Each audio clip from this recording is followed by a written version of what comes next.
They say the desert remembers things the wind forgets. And if you stand still long enough, it'll whisper the name of a man who didn't belong anywhere, yet walked like he owned the silence. That man was Elijah Kane. But back then, folks just called him the Dust Whisperer.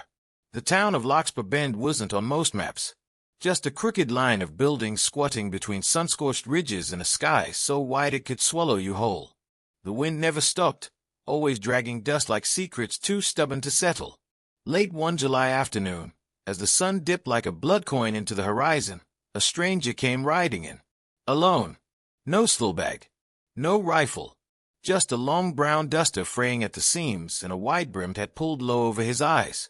His boots were worn smooth. His horse looked worse. No one spoke. They watched from behind warped glass and cracked doors as he dismounted and tied his reins outside the old church, long abandoned since the preacher vanished one winter night. He pushed the saloon doors open not with arrogance, but calm, like he'd been there before in a dream. Inside, the air was thick with tobacco smoke and suspicion. The piano was silent. The poker table stilled. Even Marshal Horace Vex, who held caught at the corner like a fat spider, stopped mid-drink. The stranger stepped to the bar, dust rising around his boots. "Water," he said. His voice was hoarse. Not tired, just seasoned. The barkeep, a wiry old man named Otis, hesitated. "We don't get many strangers this far west." The man didn't blink.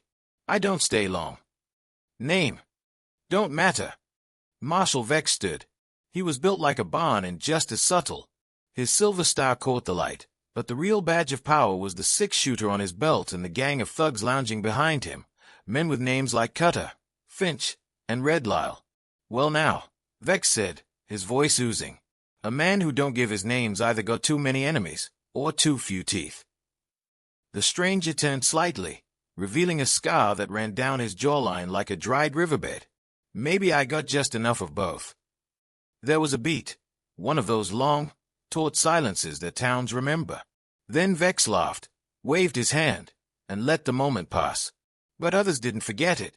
Outside town, on the outskirts where grass gave way to rock and cactus, Clara Dane was feeding her last horse.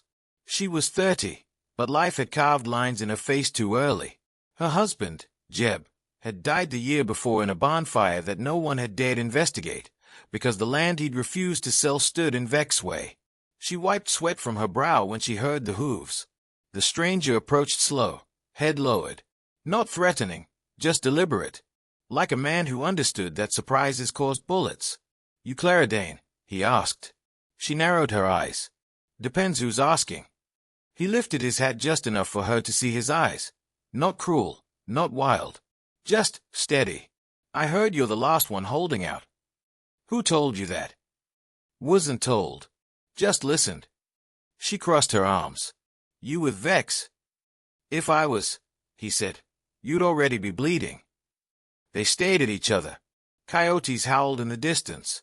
Finally, she nodded toward the trough. "Horse could use water." "So could I." By nightfall, he was sitting at her table, eating stale cornbread and jerky. She watched him as he studied the warped floorboards, the way the wind slipped through the window cracks. He carried no pistol on his hip, but he moved like he didn't need one. "You fix fence?" she asked. He nodded. "Good. Mine's been falling for weeks. Wolves came through last night." "I'll see to it in the morning." "What's your price?" "None." She raised a brow. "People don't help for nothing out here." He looked at the flame flickering in her oil lamp. "Some do. Once." The next day, he patched the fence before dawn. Then he fixed the broken pump by midday. By sundown, he had her lame colt walking again. Clara was no fool. She didn't trust kindness, not in a town like Larkspur. But something about this man wasn't right in a different way. He didn't talk much, didn't ask for anything.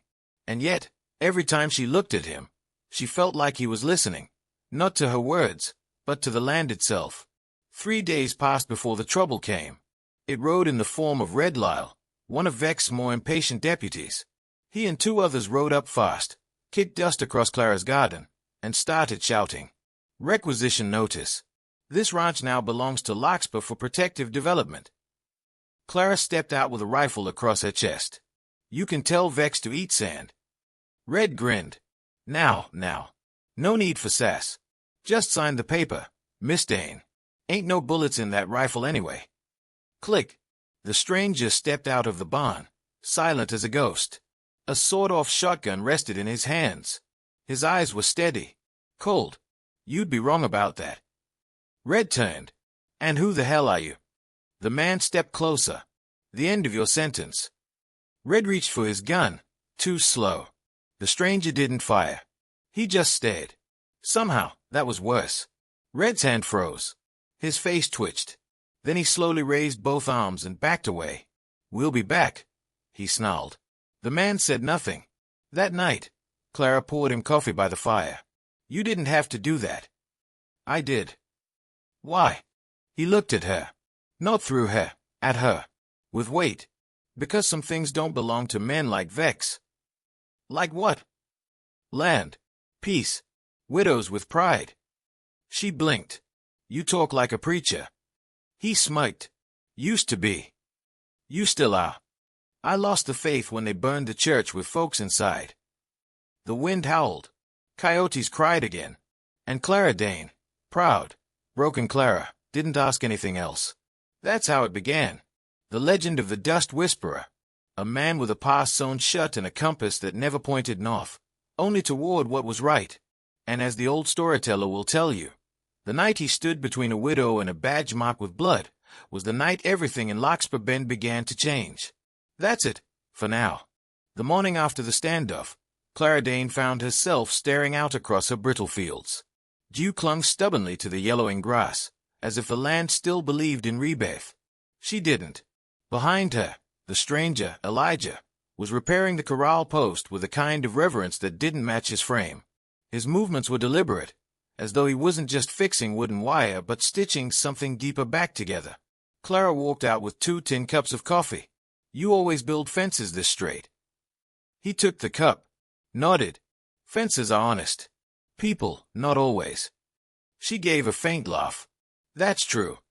He looked up. Tell me about your land. Clara's jaw tightened. My husband's father staked it before the war. Built everything by hand. Jeb, my husband, grew up believing dirt meant dignity. He died thinking that, too. Elijah waited. He didn't press. She swallowed.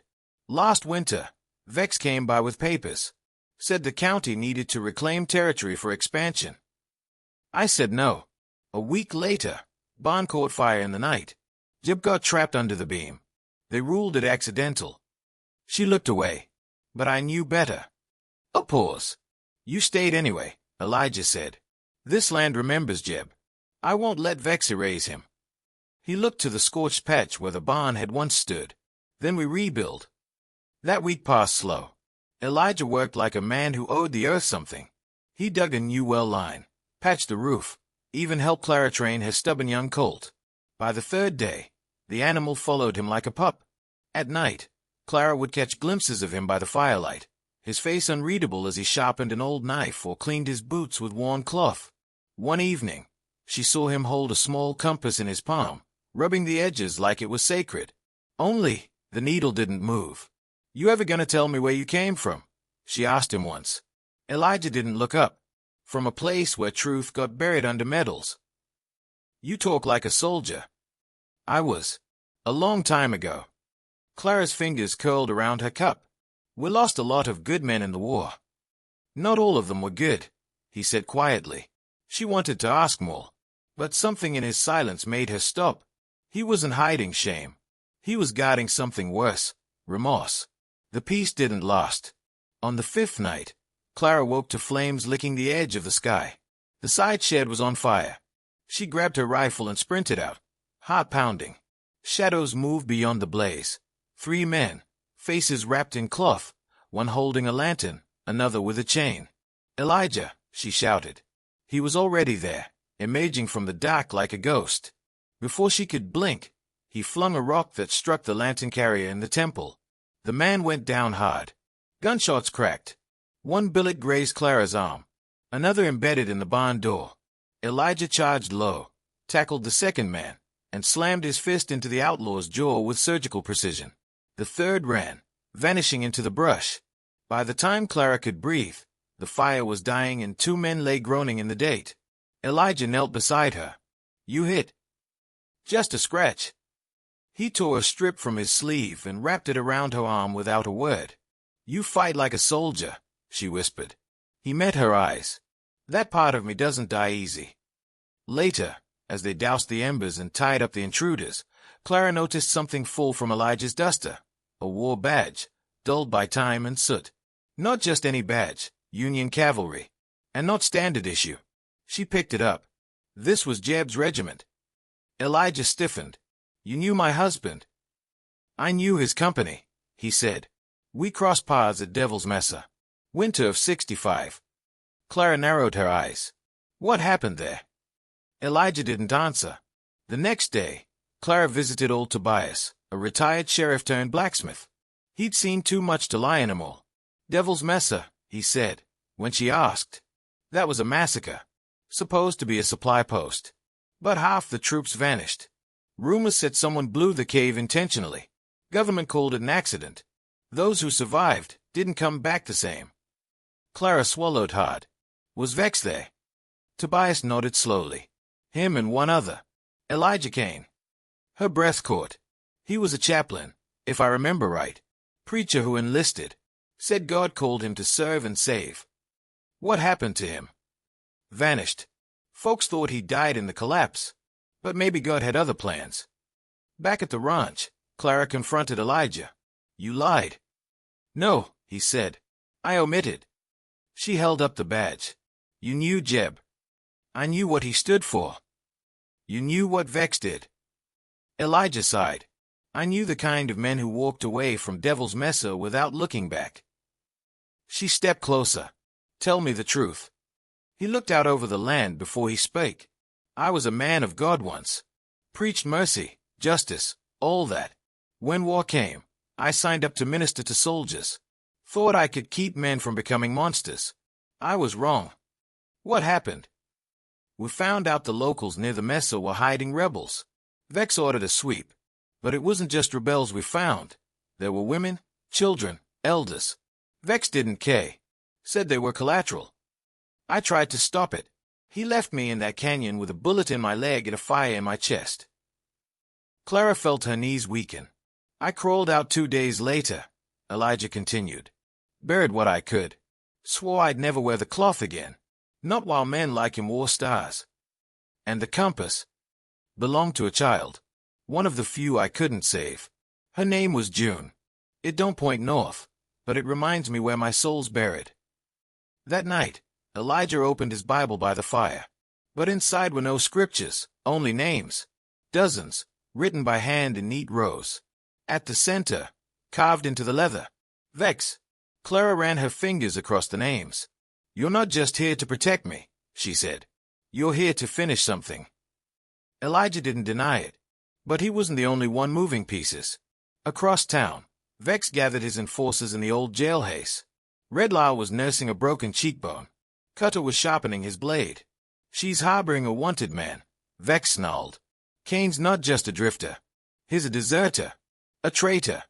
You want us to kill her too?" Red asked, voice thick. "No," Vex said, eyes gleaming. "We'll do it legal. She refuses again. We seize her land in the name of county order." "What about Kane?" Vex poured himself a drink. "Leave him to me." As dawn broke, Clara stood by the ranch gate watching Elijah saddle his horse. "You leaving?" "Not yet." "Then where are you going?" He handed her a folded paper. "Town records. That's where Vex keeps the deeds is stolen. You're gonna steal them back. I'm gonna let the town see them. And if he finds out—" Elijah smiled for the first time. "He already knows I'm coming." Clara reached out, touched his wrist. "Elijah, come back." He looked at her hand, then into her eyes. "I always do," he said. And just like that, the dust whisperer rode into town. Not to hide, not to run, but to shake the bones beneath Larkspur's dusty skin. And the wind began to shift. That's it, for now. The wind shifted the morning Elijah Kane rode into Larkspur proper. It kicked dust against the wooden posts and howled through the gaps in shuttered windows, like the town itself was trying to whisper warnings to those smart enough to listen. Elijah wasn't listening to warnings. He dismounted at the old town hall, a worn leather satchel slung over one shoulder. The doors creaked as he entered, echoing down long-forgotten halls that once held town meetings and lawmen who'd meant something. Now, they held only paper. Stacks of records, ledgers, claims, most of them falsified under Vex's seal. He found what he needed in a rusted cabinet marked LQ. Inside were deed transfers, dozens of them, all stamped within days of tragic accidents, bonfires, family disappearances, bankruptcies declared by force. At the top of the stack was Dane, Clara. Parcel number 9. Larkspur Valley West. To be processed pending compliance. Elijah studied the signature, Marshal Horace Vex. He tucked the papers into his satchel and turned. That's when he heard it. The faint click of a hammer. "You really are a fool, Kane," came a voice like whiskey poured over gravel. Elijah didn't flinch. "You always did prefer ambush to honesty." Vex stepped from the shadows, pistol drawn, flanked by Red Lyle and Finch. "You should have stayed dead." "Thought about it," Elijah said. "But you're still breathing." Back at the ranch, Clara was mending the paddock when a rider approached. Not a deputy, not a rancher. It was Tobias, the old blacksmith. "They've got Kane," he said. "Took him from town hall. Vex is holding him in the old church." Clara dropped her hammer. "The church?" Tobias nodded. "Fitting, ain't it? The place he once served in. Now it's the place Vex'll bury him." Without a word, Clara saddled her horse. Tobias stepped in front of her. "You can't ride in there alone. That's suicide." Clara's voice was ice. "I'm not riding in there to die. I'm riding in there to remind that bastard what a widow fights like." At the church, Elijah sat tied to the altar he once preached from. A sick twist of poetry. Vex leaned against the pews, watching him with mock reverence. "You still carry that compass?"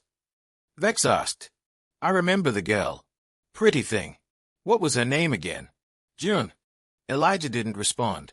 Vex chuckled. "That's the thing about ghosts, Kane. They always come back weaker." "You ever stop to wonder," Elijah said quietly, "why your men keep turning up dead?"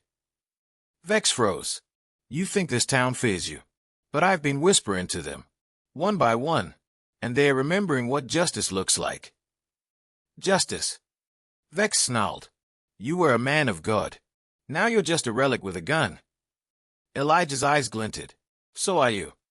The church doors burst open. Clara stood in the doorway, rifle raised, eyes burning. "Let him go." Vex laughed. "You come here with one gun against 3. Clara didn't move. I came with a voice. Behind her, more figures emerged. Tobias, Otis the barkeep, even the piano man, a dozen townsfolk, tired of being afraid. Vex's smile faded. "You all planning to die for him?" he barked. "No," Tobias said, stepping forward. "We're planning to live without you." Vex drew his pistol, but before he could aim, Clara fired. The bullet struck the lantern above, shattering it. Fire spilled across the pews. Panic erupted. In the chaos, Elijah slipped free. Cutter had tied the knot wrong, too used to shooting problems instead of restraining them. Elijah grabbed a fallen revolver, turned, fired. Red Lyle dropped. Finch ran. Vex tried to drag Clara down, but Elijah tackled him through the burning pews, fists colliding like thunder. The roof cracked above them. Smoke choked the air. "I should have buried you in that canyon," Vex spat. Elijah pressed his forearm against his throat. "You did." What came back was something else. The roof began to fall. Clara grabbed Elijah's arm and pulled him through the side door. Vex stumbled alone into the fire, coughing, screaming. Outside, the townsfolk watched as the church crumbled. Elijah stood at the edge of the firelight, face soot-streaked, holding the burned satchel of deeds. He turned to the people. "Every name Vex stole is in here. Every lie stamped in ink. It's time you took back your land." Otis stepped forward. "And what about you?" Elijah handed Clara the compass. "I came to bury ghosts. Looks like I left one behind." Clara's voice broke slightly. "You don't have to go." "I do," he said. "Justice don't stay. It moves on. Keeps the wind honest." He turned to leave. Clara called out, "What was June to you?" Elijah paused. "She was the first child I failed. And I'm the last one you didn't, she said. Elijah looked back. For the first time, something softened in his eyes. Then he vanished into the morning haze, his shadow long and quiet. In the weeks that followed, Larkspur Bend changed. The townsfolk rebuilt the church. Clara reopened the ranch with help from neighbors she once thought enemies. And every now and then, a rider would pass through, a whisper, a ghost, a man with no name, but a compass that pointed only where justice lived. That's it, for now.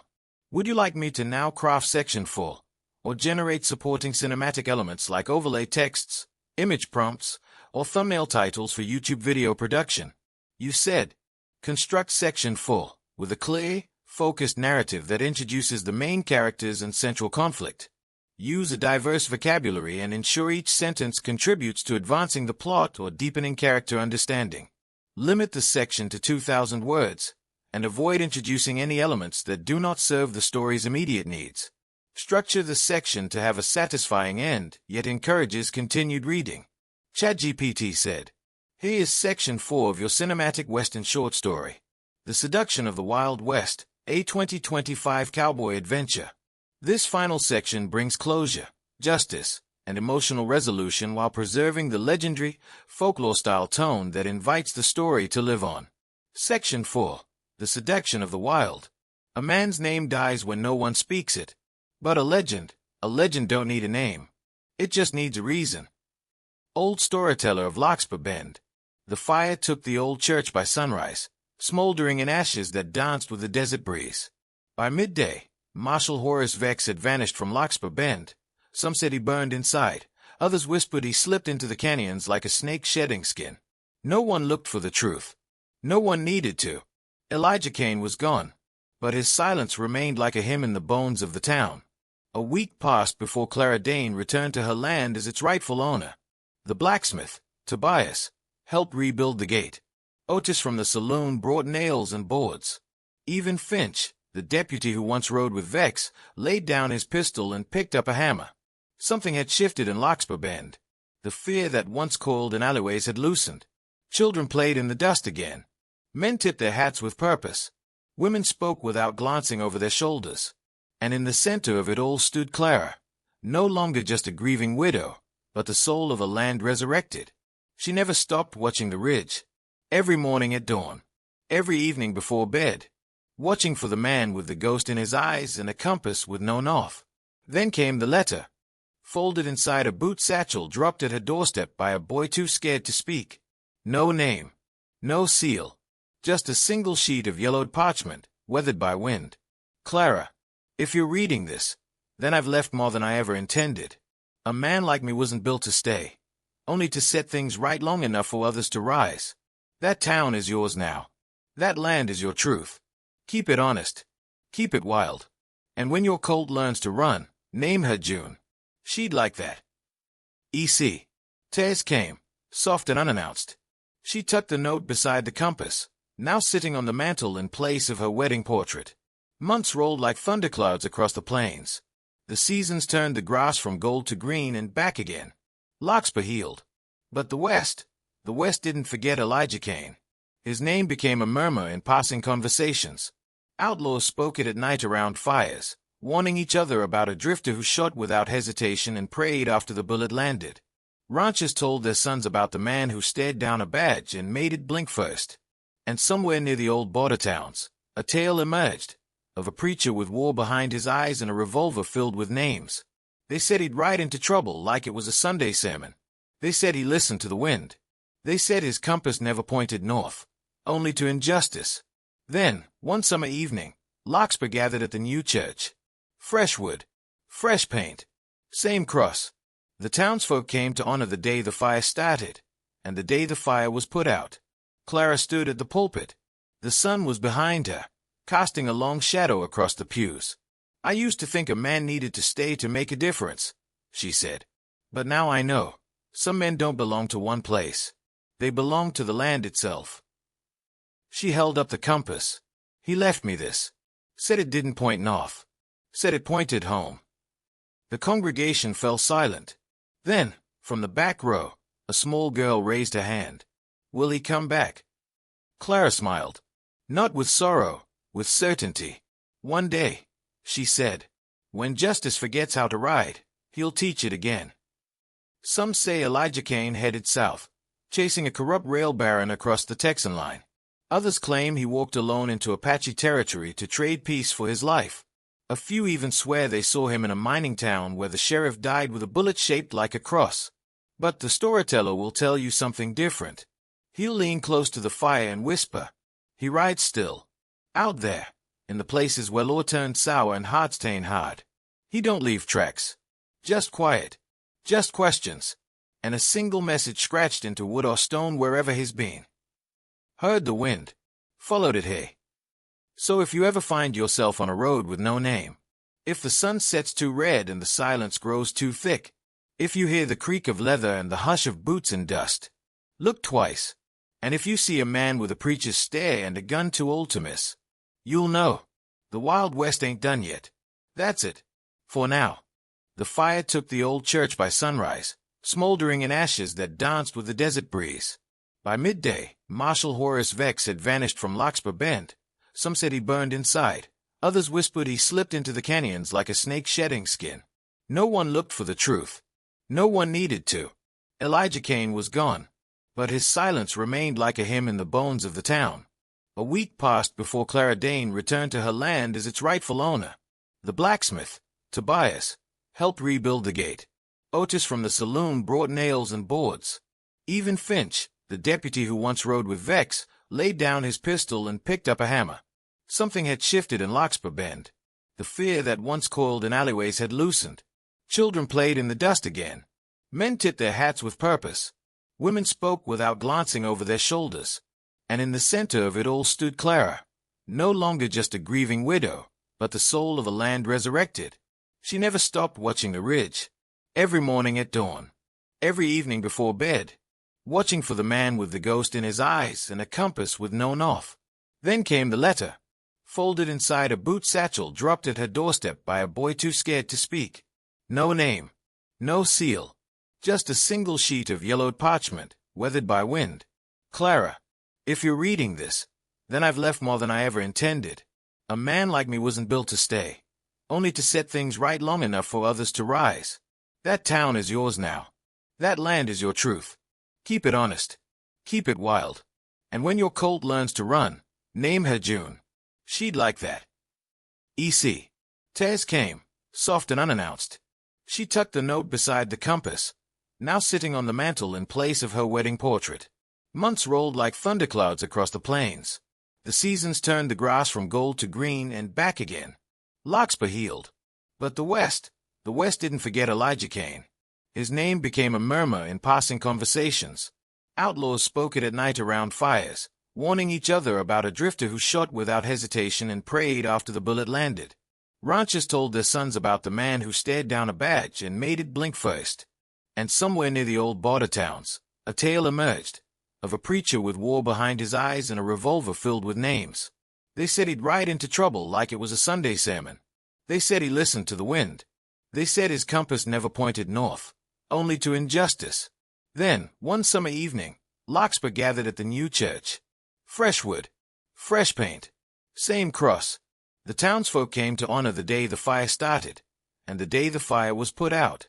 Clara stood at the pulpit. The sun was behind her, casting a long shadow across the pews. I used to think a man needed to stay to make a difference, she said.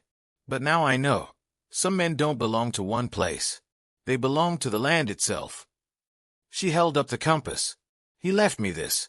Said it didn't point north. Said it pointed home. The congregation fell silent.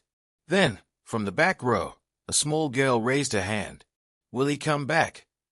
Clara smiled. Not with sorrow, with certainty. One day, she said, when justice forgets how to ride, he'll teach it again. Some say Elijah Kane headed south, chasing a corrupt rail baron across the Texan line. Others claim he walked alone into Apache territory to trade peace for his life. A few even swear they saw him in a mining town where the sheriff died with a bullet shaped like a cross. But the storyteller will tell you something different. He'll lean close to the fire and whisper. He rides still. Out there, in the places where law turned sour and hearts tained hard. He don't leave tracks. Just quiet. Just questions, and a single message scratched into wood or stone wherever he's been. Heard the wind. Followed it, hey. So if you ever find yourself on a road with no name, if the sun sets too red and the silence grows too thick, if you hear the creak of leather and the hush of boots in dust, look twice. And if you see a man with a preacher's stare and a gun too old to miss, you'll know. The Wild West ain't done yet. That's it. For now.